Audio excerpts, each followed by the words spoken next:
Petr Yan versus Sean O'Malley, UFC 280 in Abu Dhabi. This is going to be the same event as Charles Oliveira versus Islam Makhachev.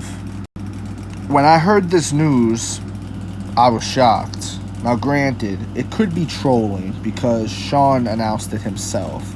Sean announced it on Ryan Clark's show or whatever. He was talking to the guy who DC does that show with, and he just mentioned it. He said, yeah, this is my next fight. So could it be Sean O'Malley trolling? Perhaps.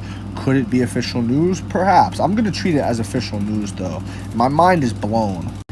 Because for me, back when Sean O'Malley beat Pedro Munoz after he couldn't continue after the eye poke, I was looking at the top 10, top 15 of the bantamweight division and thought to myself, I don't know who I match Sean up with, because you want to give him a favorable matchup, right?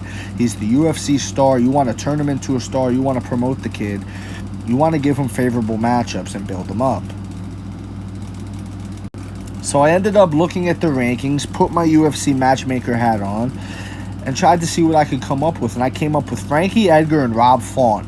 Rob Font's a boxer. Sean O'Malley style, you know, he could match up well with him, but it's still a tough fight. Frankie Edgar's a wrestle boxer, and again, could be a tough matchup for Sean, but it's a winnable fight.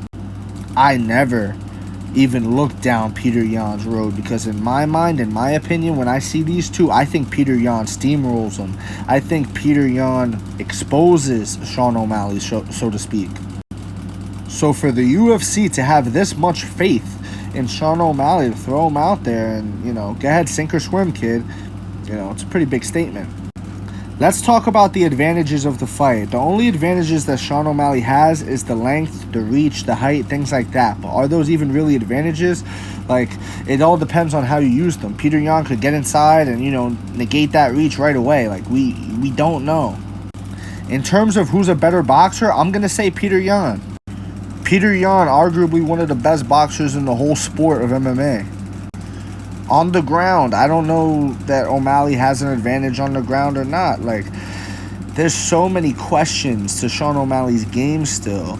And to see him matched up with the former champion, former pound-for-pound #1 in many people's opinion, former, like Petr Yan is that guy, guys. I just don't see any advantages and ways to win for Sean O'Malley. But I see a bunch of them for Petr Yan. But MMA is a crazy sport, and Sean O'Malley has that kind of power that could end fights in a drop of a hat, so you never know. I'll be rooting for Sean O'Malley because I know what his popularity does for the sport, but I think Petr Yan got this.